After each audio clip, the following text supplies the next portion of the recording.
When things are the same on both sides, they look more balanced. So in this crown, if you take a look, if we drew a line straight down the center, each side is exactly the same. The colors are even symmetrical. Right, let's see what we need to make our own. So you'll need some thick cardstock.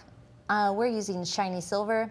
You'll also need some glitter glue, some tiny foam balls, some glitter, loose glitter, a foam board, school glue, clear glue, some ribbon to match your cardstock, a paintbrush, and a hole punch, pencil, and then a plastic knife, and I think we're ready to go.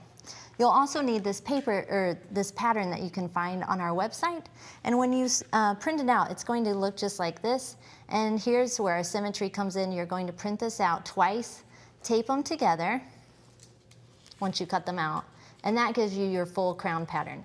Then you're going to trace it onto your silver paper, cut it out, and you'll have something like this. So that gives us our crown base. You can also go ahead and punch the holes in the, each end. The next thing we're going to do is cut some foam shapes to sit on top of the crown. So to do that, on our pattern on the website, there's also diamond shapes, and I've just gone ahead and cut it out, and then on top of, lay it on top of your foam and go ahead and make some cuts.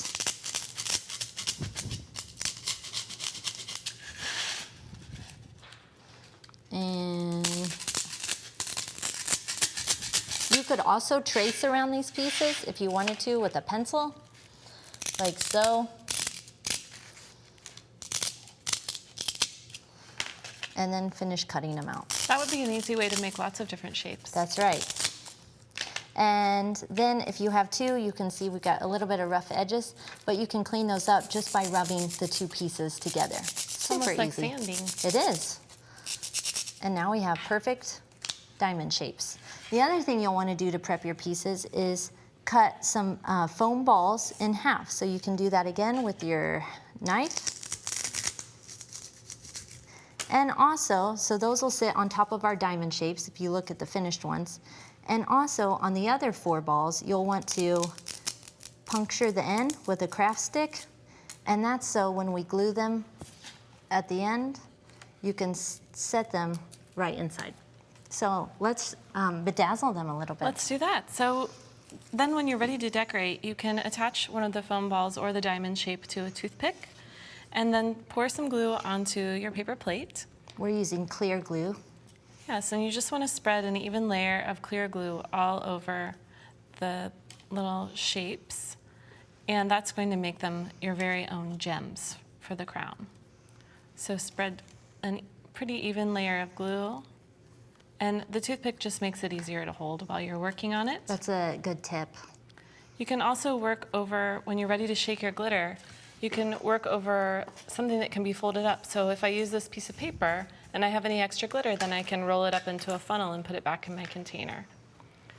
So I'll just sprinkle it on like that, and then you'll shake off any extra. I love this rainbow glitter. Me too.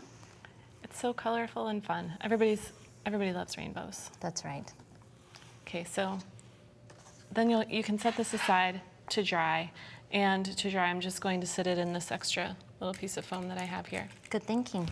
Hey. So then you would just repeat for all your shapes, but you want to make sure that it's balanced. You use symmetrical designs. Right, and let's take a look at how we attach them to the crown. Oh, here's some, I'll get rid of the glitter if you Let's start just gluing. do the one right on top. Okay. So we'll just spread some of our heavy-duty craft glue and adhere it to the top, and then we'll put a gem on top, and then you would just repeat, and you can follow the photo for placement. The other thing you can do is use this glitter glue to actually draw, if we look at the finished one, to actually draw some extra fanciness to the crown.